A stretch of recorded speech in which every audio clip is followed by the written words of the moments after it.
Hello everyone. Good morning to all of you. कैसे हैं आप लोग? आई एम श्योर आप सब लोग एकदम मज़े में घर में आराम से पढ़ाई कर रहे हो और जो बोनस टाइम मिला है CSR नेट के लिए, IIT जैम के लिए, गेट एग्ज़ाम्स के लिए, आप उसका पूरा इस्तेमाल कर रहे हो। ठीक है। इस लेक्चर में हम एक्चुअली पढ़ने वाले हैं IIT जैम बायोटेक्नोलॉजी के लिए एक बहुत इंपॉर्टेंट टॉपिक है, वो है केमिकल काइनेटिक्स। क्योंकि ये जो टॉपिक है ये ना सिर्फ केमिस्ट्री के सेक्शन में इम्पॉर्टेंट है, ये आपको एंजाइम काइनेटिक्स के पार्ट में भी काफ़ी इम्पॉर्टेंट रहेगा, बायोकेमिस्ट्री के पार्ट में भी काफ़ी ज़्यादा मदद करेगा। So this is an important topic, you should pay close attention to what we are going to study today. Okay. तो केमिकल काइनेटिक्स ये जो टॉपिक है, बहुत सिंपल सिंपल क्वेश्चंस आते हैं, मगर कभी कभी इस पे काफ़ी ज़्यादा न्यूमेरिकल्स भी आ सकते हैं। इसलिए ये जो टॉपिक है ये आपको बहुत ठीक से पढ़ना चाहिए। और ये टॉपिक उतना मुश्किल भी नहीं है, काफ़ी सिंपल है।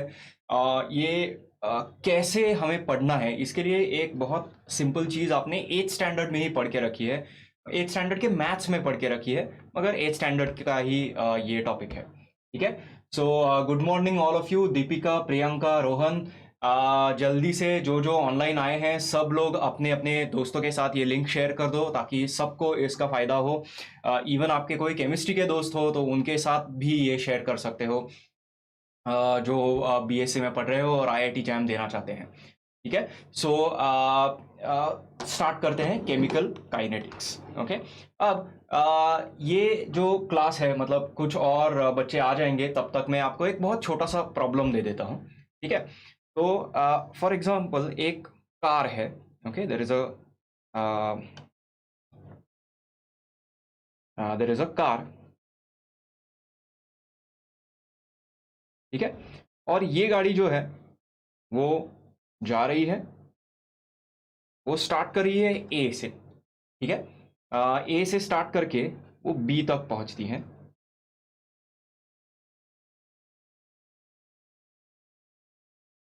ओके। और बी से स्टार्ट करके वो सी तक भी जाती है।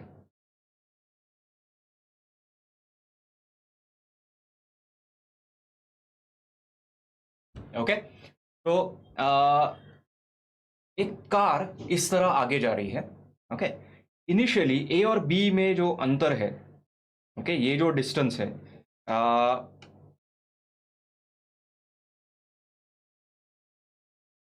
ये डिस्टेंस मान लो कि 100 किलोमीटर है। Okay, this distance is 100 kilometres. Alright. और बी से सी है, बी से सी के बीच में अंतर है 400 किलोमीटर। ठीक है। बी से सी के बीच में है 400 किलोमीटर। तो ए से बी जाने के लिए, ए से बी, इस कार में 4 लोग ट्रैवल कर रहे हैं, और उन 4 लोगों को ए से बी जाने में, ओके, टाउन ए से टाउन बी, ओके, 2 शहर है, दोनों के एक शहर से दूसरे शहर में जाना चाहती है कार। तो टाउन ए से टाउन बी जाने के लिए मान लो कि इसको 2 घंटे लगते हैं। ठीक है। और टाउन बी से टाउन सी जाने के लिए मान लो इसको 10 घंटे लगते हैं। ठीक है। तो हम स्पीड कैसे कैलकुलेट करेंगे? ओके। मेरा क्वेश्चन ये है कि ए से बी जाने के लिए और बी से सी जाने के लिए इस कार ने किस स्पीड से ट्रैवल किया, ये हम कैलकुलेट कैसे करेंगे? ठीक है। जो भी इसका आंसर जानता है मुझे इमीडिएटली कमेंट सेक्शन में बता दो कि क्या आंसर है। बहुत सिंपल सा क्वेश्चन है, 100 किलोमीटर 2 घंटे में और 400 किलोमीटर 10 घंटे में। तो स्पीड क्या है इस कार का, ए से बी जाने के लिए और बी से सी जाने के लिए, इतना ही हमें देखना है। Okay. Good morning Deepika, Priyanka, Rohan, Sandipan, Priyanshi, Roshni, Pooja. आप में से जिसको भी ये आंसर आ रहा है इमीडिएटली मुझे कमेंट सेक्शन में बता दो। ओके। बहुत सिंपल सा क्वेश्चन है, थोड़ा सोचो और बताओ कि कैसे कैलकुलेट करोगे।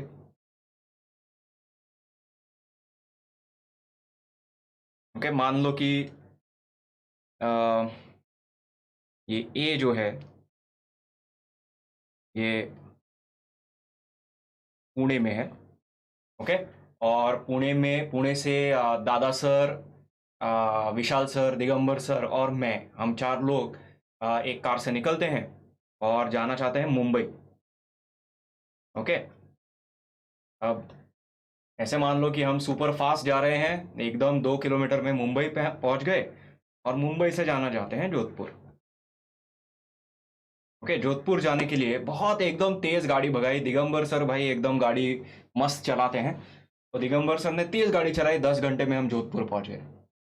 बताओ कि स्पीड क्या होगा।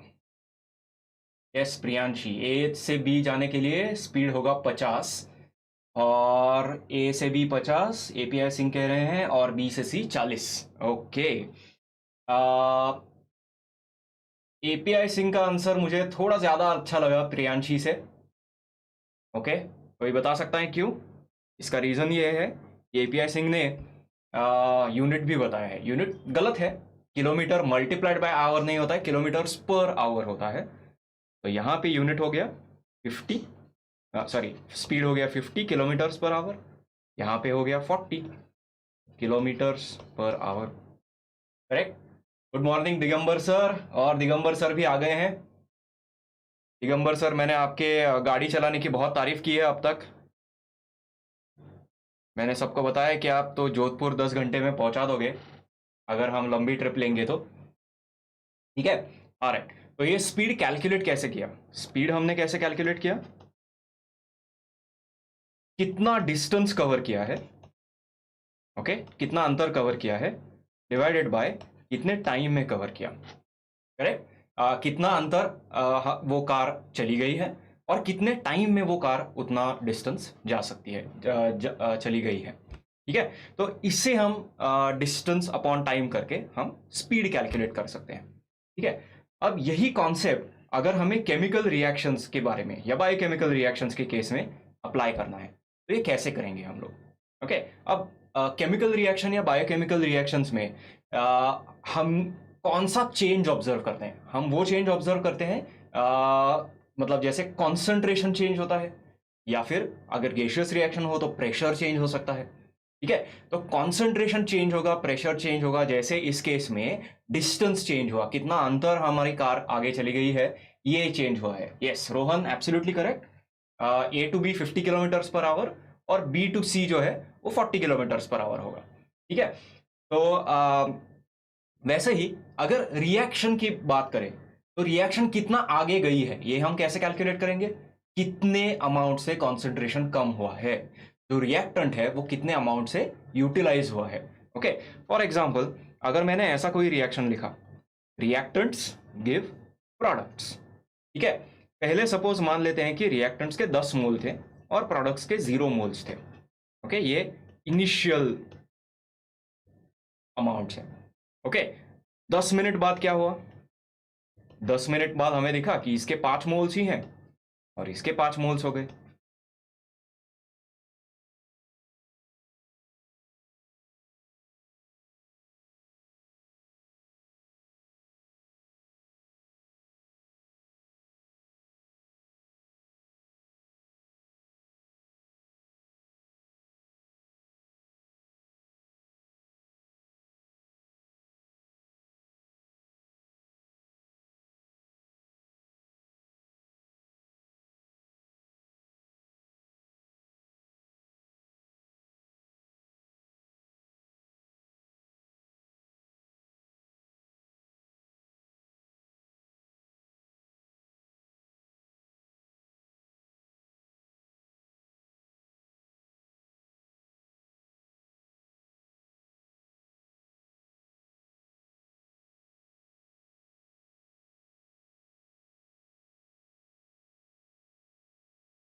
एक मिनट एक मिनट।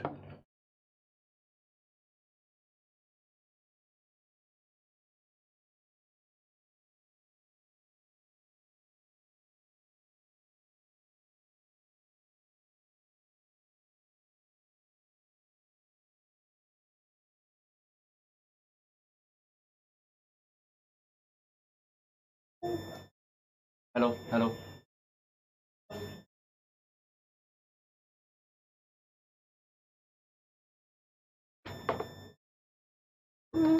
हेलो। आई गेस अब आप सबको आवाज़ सुनाई दे रही है। एक्चुअली सॉरी, थोड़ा सा माइक का इशू हो गया था। अब आई थिंक सबको आवाज़ सुनाई दे रही होगी। ओके। तो मैं क्या कह रहा था कि जैसे हम कितना डिस्टेंस कवर हुआ है ये कैलकुलेट करते हैं कितने अमाउंट ऑफ टाइम में, उससे हमें स्पीड मिल जाता है। ठीक है। यस, आई थिंक अब सबको ठीक से सुनाई दे रहा है। राइट। राइट। तो जितने कितना डिस्टेंस कवर हो रहा है। Yes, thank you Komal. Right. तो किसी भी जर्नी में जब हम लोग घूमने जाते हैं या फिर किसी काम से कहीं जाते हैं, तो हम स्पीड कैसे मेजर करते हैं? स्पीड मेजर करते हैं डिस्टेंस कवर्ड पर टाइम। वैसे ही रिएक्शन के लिए, रिएक्शन कितना आगे गया है ये कैसे मेजर करेंगे? कितने मोल्स फॉर्म हुए हैं और कितने समय में। Okay, how much time did it require. हाँ, okay, just second.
Hello hello hello.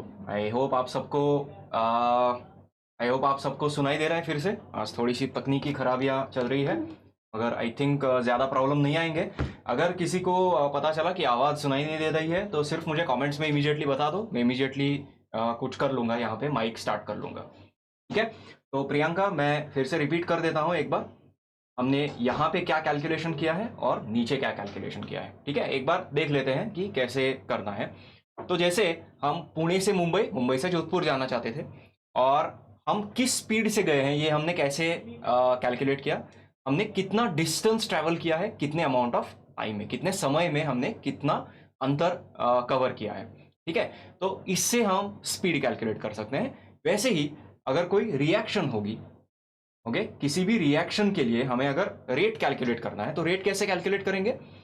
What we will do is, कितने समय में कितना प्रोडक्ट फॉर्म हुआ है, उससे हम रेट कैलकुलेट कर सकते हैं। फॉर एग्जाम्पल, यहां पे 10 मिनट में 0 से 5 मोल बना है, so rate will B 5 moles per 10 minutes, जिसका मतलब है 0.5 मोल्स पर मिनट।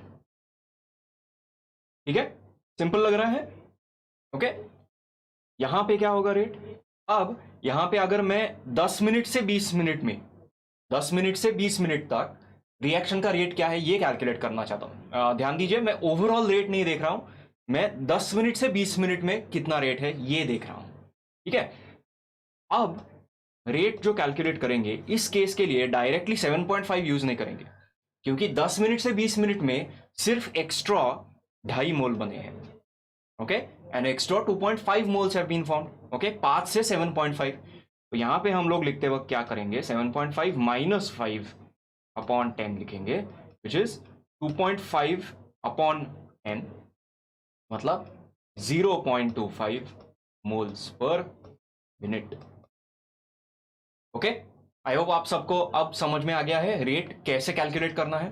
ओके, मैं फिर से रिपीट करता हूं, कितने समय में कितने मोल्स फॉर्म हुए हैं रिएक्टर प्रोडक्ट के, उससे हम कैलकुलेट कर सकते हैं रेट ऑफ रिएक्शन। ओके, तो सबसे पहले हमने देखा है 0 to 5 मोल्स के लिए rate is 5 moles in 10 minutes, तो 5/10 मतलब 0.5 moles per minute. Okay, unit बहुत इंपॉर्टेंट है, मोल्स पर मिनट। और सेकंड केस में 5 मोल्स पहले से थे, एक्स्ट्रा 2.5 मोल्स फॉर्म हुए हैं 10 मिनट से 20 मिनट की गैप में। ठीक है, तो एक्स्ट्रा 2.5 मोल्स है मतलब 7.5 माइनस 5, 2.5 मोल्स इन 10 मिनट्स, इसलिए 0.25 मोल्स पर मिनट। ओके, मगर यही इक्वेशन जो है या फिर यही रिलेशन जो है, ये हम रिएक्टेंट्स के लिए भी यूज कर सकते हैं। ओके, अब यहाँ पे हमने क्या किया है, number of moles of products formed in a given amount of time, वैसे ही हम कर सकते हैं number of moles of reactants consumed. Okay, reactants के कितने मोल्स रिएक्ट कर चुके हैं। ओके, तो अगर पहला आपने देखा 0 to 10 मिनट्स, मतलब यहां से यहां तक आपने देखा, तो रेट क्या होगा, फाइनली 5 मोल्स बचे हैं। ओके, फाइनली 5 मोल्स बचे हैं और 10 मोल्स कंज्यूम हो गए। ओके, 10 मोल्स कंज्यूम हो गए divided by 10 minutes. Okay, finally 5 moles बचे थे। ओके, स्टार्टिंग में 10 मोल्स थे, तो 5 मोल्स कंज्यूम हो गए, 5 moles react.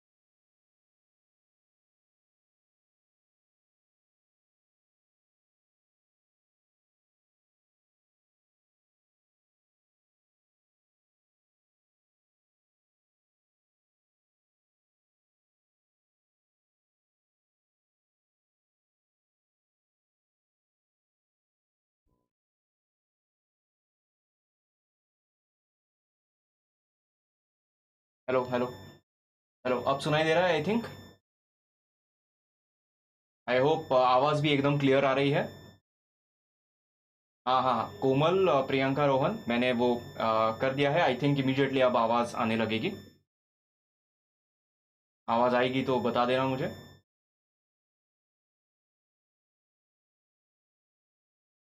Hello hello, I think अब सबको आवाज क्लियरली आ रही है। हेलो हेलो, ओके, मैं फिर से रिपीट करता हूँ। अब ये इस तरह हमने रेट कैलकुलेट किया। फाइनली 5 मोल्स बचे थे रिएक्टेंट के, इनिशियली 10 मोल्स थे रिएक्टेंट के। ठीक है, अब ये जब हम कंसिडर करते हैं, तो रिएक्टेंट्स कितने कंज्यूम हुए हैं उसके बेसिस पे भी हम रेट कैलकुलेट कर सकते हैं। ठीक है, रेट कैसे कैलकुलेट किया है, फाइनली कितने मोल्स बचे हैं, ऑलराइट, और इनिशियली कितने मोल्स थे, ये दोनों अगर हमने कंसिडर किया तो we can actually calculate rate. मगर इस तरह अगर रेट कैलकुलेट किया तो 5 - 10 मोल्स होगा। ओके, तो 5 - 10 मोल्स ये नेगेटिव नंबर आएगा, -5 आएगा। अब -5 कैसे आ सकता है, -5 नहीं आना चाहिए क्योंकि स्पीड कभी नेगेटिव नहीं आता, वैसे ही रेट भी कभी नेगेटिव नहीं आएगा।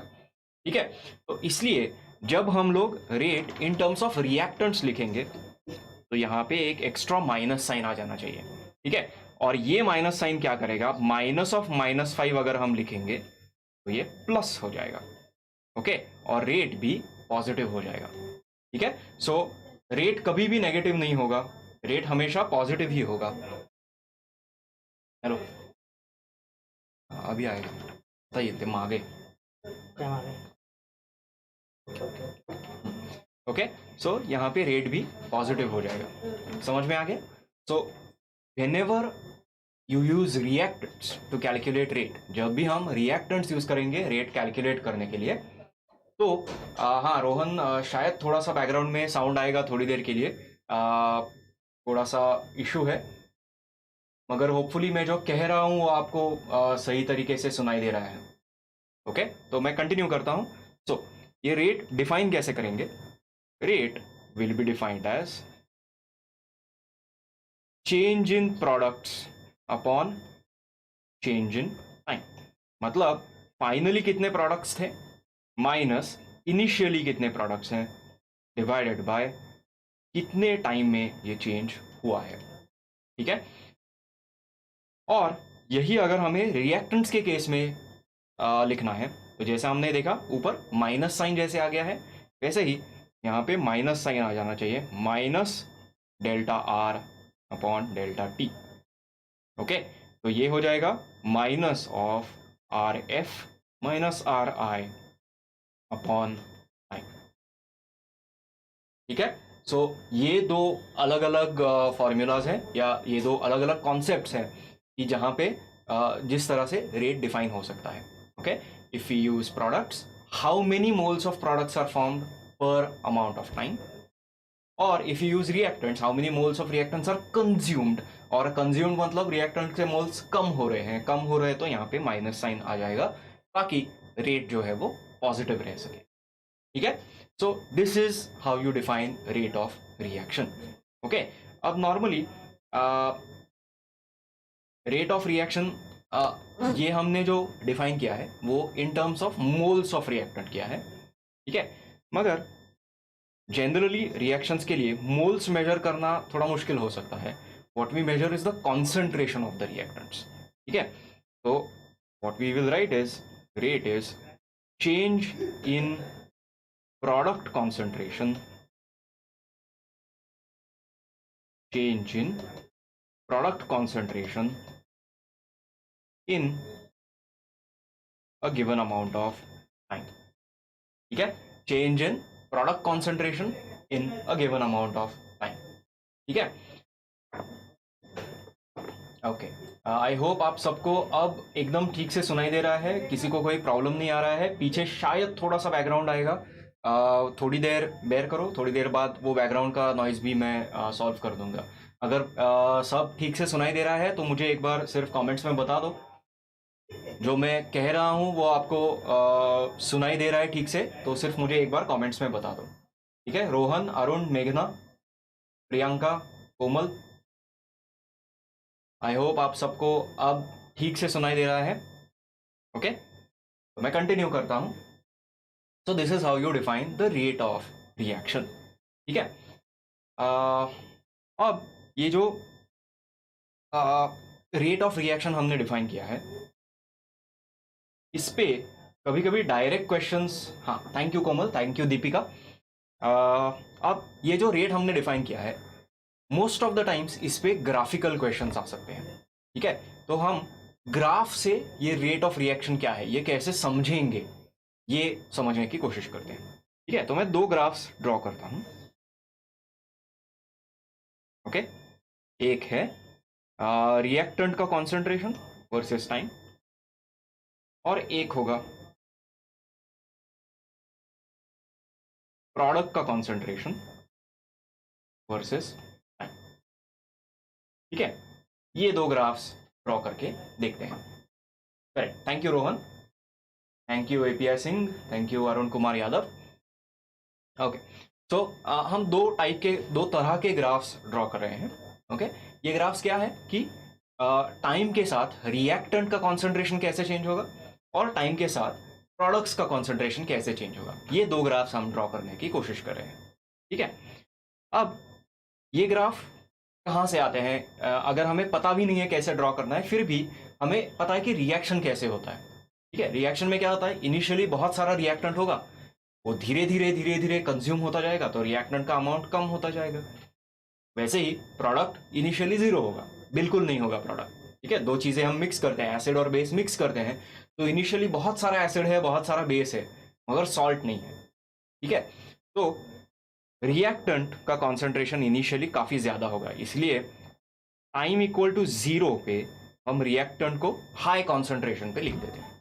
ठीक है, और हमें पता है कि जैसे जैसे हम टाइम के साथ साथ आगे जाएंगे, 10 मिनट 20 मिनट 30 मिनट होते जाएंगे, वैसे ही रिएक्टेंट का कॉन्सेंट्रेशन जो है वो कम होता जाएगा। ठीक है, इसलिए रिएक्टेंट के कॉन्सेंट्रेशन का ग्राफ अगर ड्रॉ किया हमने टाइम के साथ, तो ये ग्राफ कुछ इस तरह आएगा। ओके, एक डिक्रीजिंग ग्राफ आएगा। समझ में आ रहा है? ओके, सो रिएक्टेंट्स के कॉन्सेंट्रेशंस अगर हमने टाइम के साथ प्लॉट किए, तो 10 मिनट बाद रिएक्टेंट का अमाउंट कम हो गया है, इसीलिए इसका जो कॉन्सेंट्रेशन है वो कम हो गया है। ठीक है, कॉन्सेंट्रेशन कम होता जा रहा है रिएक्टेंट्स का। अब वही अगर हमने प्रोडक्ट्स के लिए किया, तो प्रोडक्ट्स के लिए क्या होगा? प्रोडक्ट इनिशियली तो जीरो था। ओके, T इक्वल टू जीरो पे बिल्कुल प्रोडक्ट्स नहीं थे। अब जैसे जैसे 10 मिनट में प्रोडक्ट रिएक्टेंट कंज्यूम होता गया, वैसे ही प्रोडक्ट का अमाउंट इंक्रीज होता जाएगा। ठीक है, तो 10 मिनट, 20 मिनट, 30 मिनट बाद अगर ये प्लॉट किया, 10 मिनट बाद प्रोडक्ट का कॉन्सेंट्रेशन बढ़ गया है और बढ़ता ही जाएगा और बढ़ता ही जाएगा। ठीक है, तो ये अगर ग्राफ हमने प्लॉट किया, तो ये ग्राफ कुछ इस तरह आएगा। ऑलराइट, और ये ग्राफ मैंने स्ट्रेट लाइन क्यों ड्रॉ नहीं किए हैं, ये मैं आपको हमारी काइनेटिक्स की अगली क्लास में बताऊंगा। मगर फिलहाल इतना समझ लो कि रिएक्टेंट्स का कॉन्सेंट्रेशन कम होता जाता है, प्रोडक्ट्स का कॉन्सेंट्रेशन इंक्रीज होता जाता है। ठीक है, ये आई होप आपको समझ में आ गया है। ऑलराइट, अब इसमें अगर हमें रेट कैलकुलेट करना है, ओके, तो रेट कैसे कैलकुलेट करेंगे? तो एक चीज याद रखनी है, slope of concentration versus time is equal to rate of reaction. Okay, concentration versus time, ये जो ग्राफ्स प्लॉट किए हैं, इनका जो स्लोप होता है, that slope is the rate of the reaction. Slope का मतलब क्या है? स्लोप भी आपने कैलकुलेट किया होगा। अगर मैंने यहाँ पे एक ऐसा स्ट्रेट लाइन ड्रॉ किया जो टेंजेंट है, ठीक है, टेंजेंट मतलब क्या है? ग्राफ को सिर्फ एक पॉइंट पे टच करता है। तो ये जो स्ट्रेट लाइन है, इसका स्लोप हम कैसे कैलकुलेट करते हैं? स्लोप इज इक्वल टू, हम जनरली क्या करते हैं, y2 minus y1 upon x2 minus x1। Okay, ये तो आपने कई बार यूज़ किया होगा, कहीं ना कहीं तो आपने ये किया ही है कि एक स्ट्रेट लाइन ड्रॉ की है, उसका स्लोप कैलकुलेट करने के लिए y2 minus y1 upon x2 minus x1 ये किया है। ऑलराइट, अब ये अगर करोगे तो y की जगह क्या है? y की जगह प्रोडक्ट का कॉन्सेंट्रेशन है। इसका मतलब y2 माइनस y1 क्या देगा आपको? वो आपको देगा प्रोडक्ट का कॉन्सेंट्रेशन कितने अमाउंट से चेंज हुआ है। और x में क्या है? x में टाइम है, तो x2 माइनस x1 क्या देगा? कितने टाइम में ये चेंज हुआ है। इसका मतलब है this is essentially delta concentration upon delta time. ठीक है, इसीलिए ये जो स्लोप है ये हो जाएगा रेट ऑफ रिएक्शन। ये समझ में आ गया है सबको? Right, so slope of a reaction from the graph of a graph of concentration versus time will give you the rate of reaction. अगर प्रोडक्ट वर्सेस टाइम ग्राफ होगा, for product concentration versus time, slope is equal to rate, but if you use reactant concentration versus time, अब हमें पता है कि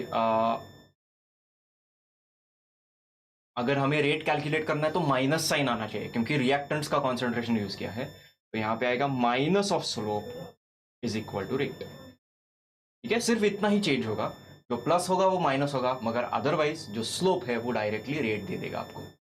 समझ में आ गया? अब दूसरी एक चीज क्या इंपॉर्टेंट है, ये जो लाइन है, ये जो काले कलर की लाइन हमने ड्रॉ की है, जो टेंजेंट ड्रॉ की है, वो टेंजेंट जितनी स्टीप होगी, ओके, अगर हम लेफ्ट से राइट चढ़ते जाएंगे इस टेंजेंट पे, तो कितना स्टीप होगा वो स्लोप, उसके ऊपर डिपेंड करता है कि रेट क्या है। जितना ज्यादा स्टीप होगा उतना ही रेट ज्यादा होगा। ओके, मतलब फॉर एग्जाम्पल अगर यहाँ पे मैंने टेंजेंट ड्रॉ किया तो ये टेंजेंट ऐसा आएगा, यहाँ पे मैंने अगर टेंजेंट ड्रॉ किया तो ये ऐसा आएगा। ठीक है, अगर ये टेंजेंट अगर आपने देखा और ये टेंजेंट देखा, चढ़ाई किस में ज्यादा है? चढ़ाई पहले वाले टेंजेंट में ज्यादा है। ओके, इसमें चढ़ाई ज्यादा होगी as compare to second. Slope is higher for the first case than the second case. इसका मतलब क्या होगा? रेट ऑफ रिएक्शन पहले केस के लिए ज़्यादा होगा, सेकेंड केस के लिए रेट ऑफ रिएक्शन कम होगा। तो रिएक्शन जब भी हम टाइम में आगे जाते रहेंगे, रिएक्शन का रेट जो है वो कम होता जाता है। Okay, so rate of reaction keeps decreasing as time proceeds. समझ में आ गया सबको? So this is what you mean by rate of reaction. Okay, अब इस पे एक बहुत इंटरेस्टिंग क्वेश्चन आ चुका है एग्जाम में। ये TIFR के एग्जाम का क्वेश्चन है, मगर ये कॉन्सेप्ट जो है वो इजीली IIT जैम में भी अप्लाई हो सकता है। ठीक है, तो ये क्वेश्चन एक बार देख लो, और इस क्वेश्चन का आंसर क्या आ सकता है एक बार पढ़ लो ठीक से। इस क्वेश्चन का आंसर क्या आ सकता है ये एक बार मुझे सोच के सब लोग बता दो। कमेंट सेक्शन में आपका आंसर पोस्ट कर लो। मैं ये क्वेश्चन भी थोड़ा सा साइज में बड़ा कर देता हूँ। ठीक है,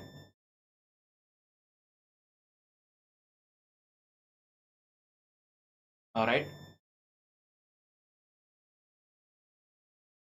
तो इस क्वेश्चन का आंसर एक बार ठीक से पढ़ लो। रिएक्टेंट्स क्या है, प्रोडक्ट्स क्या है, ये आपको पता चल जाएगा, और मुझे बताओ कि इसका आंसर क्या आना चाहिए।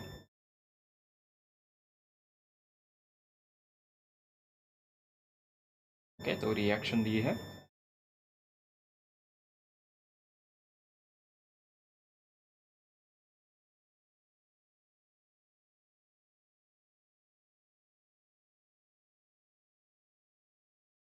ओके, सोच के बताना इसका आंसर क्या आएगा।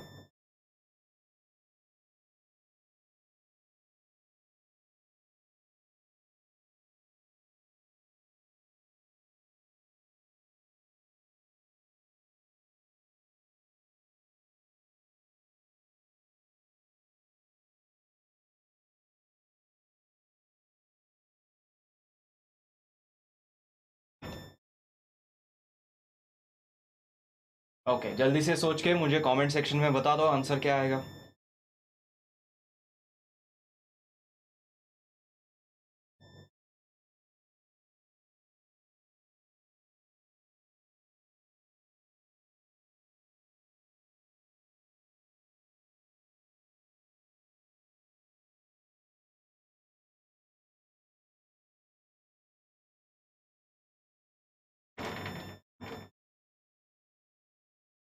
हाँ कोमल, मैंने ये स्लाइटली एक्सपांड भी किया है,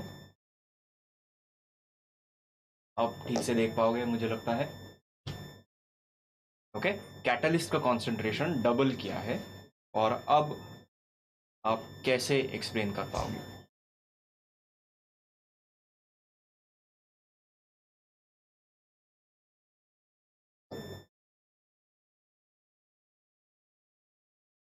ओके, आप सबको पता है कि कैटलिस्ट क्या है। Catalyst is something that increases the rate of reaction. इसका मतलब है कि जब भी कैटलिस्ट यूज करेंगे तो रेट ऑफ रिएक्शन बढ़ना चाहिए। ओके, तो रेट ऑफ रिएक्शन कौन सी केस में इंक्रीज हुआ है ये आपको देखना है। आंसर नहीं आ रहा है किसी को? ओके, मैं सॉल्व करके बता देता हूं।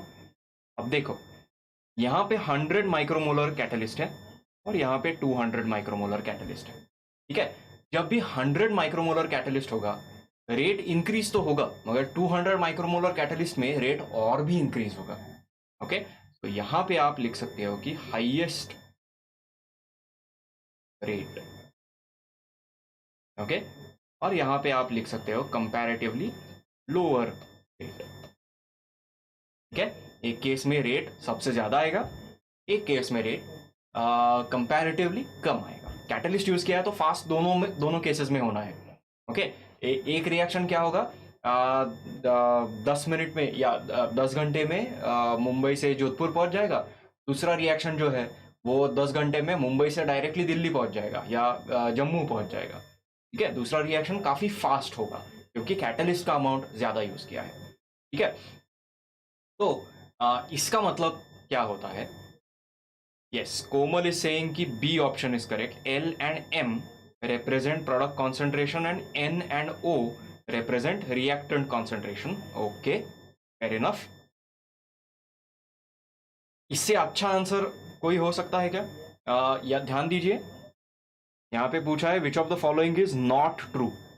ओके, तो कोमल और दीपिका आप दोनों ने बी आंसर लिखा है। उन्होंने पूछा है which of the following is not true. L and M product concentration, N and O reactant concentration. Okay, question ध्यान से पढ़ना बहुत जरूरी है। उन्होंने पूछा है which of the following is not true. Okay, अब कर्व्स एम एंड, तो ये जो बी है मुझे लगता है कि this is actually true. Okay, हमने क्या देखा है? प्रोडक्ट कॉन्सेंट्रेशन जो होता है, प्रोडक्ट कॉन्सेंट्रेशन इंक्रीजिंग होता है। Okay, this is product and this is reactant. ठीक है, तो जिसमें ग्राफ इंक्रीज होगा वो प्रोडक्ट होगा, जिसमें ग्राफ डिक्रीज होगा वो रिएक्टेंट होगा। तो एल और एम में ग्राफ इंक्रीज हो रहा है, so L and M represent product concentration, so this is true. इसका मतलब ये आंसर सही नहीं होगा। Okay, B will not be the correct answer. Yes, okay, अब ठीक है, वन बाय वन जाते हैं। पहला देखो, curves M and N represent experiment one. M और एन जो है एक्सपेरिमेंट वन को रिप्रेजेंट करते हैं, ऐसा उन्होंने कहा है, जिसमें रेट लो था। L and O represent experiment two. Okay, L and O represent experiment two. अब ये कहाँ से आ रहा है ये थोड़ा समझने की कोशिश करते हैं। ठीक है, फॉर एग्जाम्पल सिर्फ रिएक्टेंट्स कंसिडर करते हैं, आर ए का कॉन्सेंट्रेशन कंसिडर करते हैं वर्सेस टाइम, ये हमने प्लॉट किया है।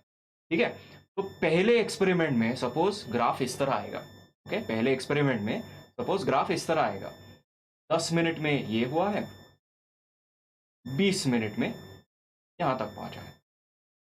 ओके, अब सेकंड एक्सपेरिमेंट है जो 200 माइक्रोमोलर कैटालिस्ट का एक्सपेरिमेंट है, वो और भी फास्ट हो रहा है। ओके, उसका रेट ज्यादा है, it has a higher rate.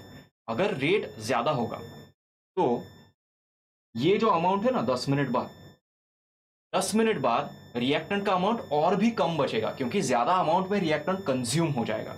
इसका मतलब क्या है कि 10 मिनट बाद स्टार्टिंग में अगर रिएक्टेंट यहां पे है तो 10 मिनट बाद रिएक्टेंट यहां पे चला जाएगा। ठीक है, इसका मतलब सेकंड रिएक्शन का जो ग्राफ होगा वो फर्स्ट रिएक्शन के नीचे आना चाहिए। ओके, सेकंड रिएक्शन का ग्राफ जो होगा वो फर्स्ट रिएक्शन के नीचे आना चाहिए for reactants. Okay, this is only for reactants. ये हो रहा है क्या? M and N represent experiment one. तो एम जो है और एन, इसमें एन रिएक्टेंट का कॉन्सेंट्रेशन है, रिएक्टेंट का ग्राफ है, और ओ भी रिएक्टेंट का ग्राफ है। एन फर्स्ट रिएक्शन का है क्या? यस, क्योंकि एन जो है वो काफी स्लो है, एन ऊपर है और ओ नीचे है। ठीक है, एन ऊपर है, ओ नीचे है। इसका मतलब है दिस स्टेटमेंट इज करेक्ट। समझ में आ गया? उन्होंने कहा है कि n represents one and o represents experiment two. Okay, वो सही है। और उन्होंने कहा है कि m will represent experiment one. अब प्रोडक्ट के केस में क्या होगा? प्रोडक्ट के केस में रेट ज्यादा है, इसीलिए इनिशियली जिस रेट से प्रोडक्ट फॉर्म हो रहा था उसके फास्ट रेट से प्रोडक्ट फॉर्म होगा। इसीलिए कोई भी एक पॉइंट आपने अगर कंसिडर किया, यहां पे अगर आपने देखा तो एम में जितना प्रोडक्ट फॉर्म हुआ है एल में उससे ज्यादा प्रोडक्ट फॉर्म होगा, क्योंकि रेट ज्यादा है। ठीक है, so M will be experiment one, L will be experiment two, वो भी उन्होंने यहां पे दिया है। So A statement is also correct, A statement is also true. उन्होंने पूछा है which of them is not true, इसलिए ए गलत होगा। ठीक है, ऑलराइट, बीरेन को लगता है आंसर डी है, रोहन को लगता है आंसर सी है। अब देखते हैं क्या होगा। डी में क्या कहा है? Curves L and N result from experiment one. L and N, okay, L और N they result from experiment one, and curves M and O result from experiment two. यहाँ पे एक्सपेरिमेंट टू होना चाहिए था। क्या ये हो सकता है? ये नहीं हो सकता, क्योंकि ये अगर आपने देखा ऑप्शन ए के एग्जैक्टली उल्टा है। यहाँ पे एल और एन एक्सपेरिमेंट वन के लिए दिया है, हमने देखा था कि M and N is for experiment one. So M और N, this is experiment one, L और O that is experiment two, ये हमने देखा है। ठीक है, जिसका मतलब है कि the statement D will be false. Statement D will be false, which is why this is going to be the correct answer. Okay, D is going to be the correct answer. समझ में आ गया सबको? Right, अब आप पूछोगे कि C answer क्यों नहीं है? Steady state concentration both experiments is same. इसका स्टेडी स्टेट कॉन्सेंट्रेशन यहाँ है, इसका यहाँ पे है. कैसे सेम हुआ? उन्होंने रिएक्टेंट्स का और प्रोडक्ट्स का कॉन्सेंट्रेशन सेम नहीं कहा है, उन्होंने एक्सपेरिमेंट्स में रिएक्टेंट्स का प्रोडक्ट्स का कॉन्सेंट्रेशन क्या होगा ये कहा है. तो फर्स्ट और सेकंड एक्सपेरिमेंट के लिए, दोनों के लिए प्रोडक्ट का स्टेडी स्टेट मतलब क्या है? रिएक्टेंट खत्म हो गया है, रिएक्शन खत्म हो गया है. ओके, और रिएक्शन खत्म होने के बाद जो भी प्रोडक्ट का कॉन्सेंट्रेशन होगा वो सेम रह रहा है. प्रोडक्ट्स का कॉन्सेंट्रेशन भी आप देख रहे हो कि यहाँ पे दोनों केसेस में सेम रह रहा है, which means the third statement is true. तो इसलिए third statement will also not be the answer. The correct answer, doctor Biren Suhag ने एब्सोल्युटली सही आंसर दिया है. The correct answer is the fourth option, because the fourth option is false. इसकी वजह से ये जो हमने लिखा है. ठीक है, तो कैटलिस्ट जितना हम ज़्यादा लेंगे उतना ही रिएक्शन ज़्यादा फास्ट जाएगा, and which is why option D will be the correct answer, because they have asked you which of the following is not true. समझ में आ गया सबको? ऑलराइट, तो आज का लेक्चर यहीं पे रोक देते हैं. ये जो रेट ऑफ रिएक्शन है ये एक बार कॉन्सेप्ट समझ में आ जाए तो काइनेटिक्स में बाकी सारे जो कॉन्सेप्ट्स हैं वो आपको बहुत जल्दी समझ में आ जाएंगे. माइकलिस मेंटन इक्वेशन जो एंजाइम काइनेटिक्स के लिए आता है वो भी आपको काफ़ी क्विकली समझ में आ जाएगा. नेक्स्ट टाइम हम लोग क्या देखेंगे कि स्टोइशियोमेट्री जो होती है, रिएक्शन स्टोइशियोमेट्री क्या रोल प्ले करती है, ये हम नेक्स्ट क्लास में पढ़ेंगे. ओके, सो फिलहाल thank you for joining me and thank you for participating in the question answer session. मुझे आई होप ये जो क्वेश्चन है, ये क्वेश्चन कैसे सॉल्व किया है हमने, इसका आंसर जो भी है, मगर हमने इस क्वेश्चन को कैसे अप्रोच किया है, ये देख के आपको काफ़ी कुछ सीखने को मिल गया होगा.